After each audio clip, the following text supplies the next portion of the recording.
You want to discipline yourself so you can get yourself organized so that you can go in a particular direction, so that when you find the right direction, you can really go in that direction.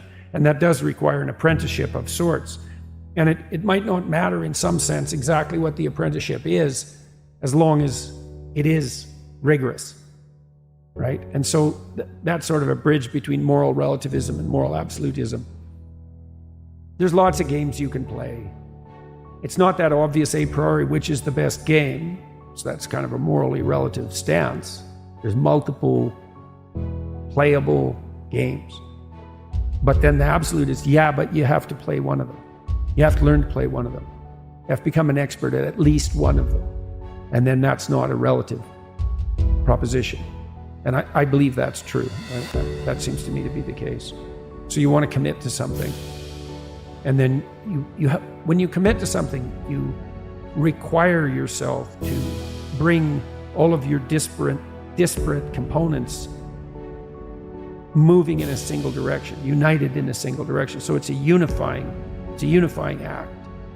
And then once having been unified, well, then you can bring that unity to bear on a variety of different tasks. But you have to bring it together first. So, and that makes sense developmentally. You see children start out as a disparate bundle of motivations and emotions sort of warring with one another. And then they can integrate that into single games that they can play with themselves. And then they integrate that with games they start to play with other people. And all of that is integration. It's not subjugation, it's not repression. Not if it's a good game, it's integration. You want to get integrated because then you have all the horses that are pulling your chariot pulling in the same direction. And you're much more likely to get to where you want to go then, and also much more likely to specify a good place to go. So that's that's something else conservatives have to teach young people, which is, well, get yourself disciplined. Well, why? Well, not so you're a slave, but so that you could be a master. To use a terminology that you're not supposed to use anymore. But, this is in relationship to yourself, not to others.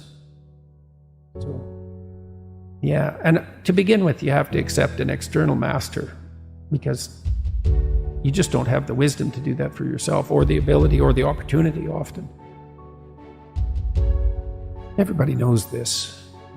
They feel bad when they decide they're going to get themselves in good shape and go to the gym, and lasts like 3 days. Attempts, yeah.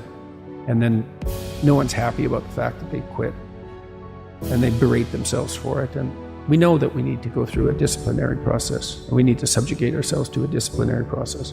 That's part of the problem with the constant harping about the, oppressive patriarchy. But you need a disciplinary process.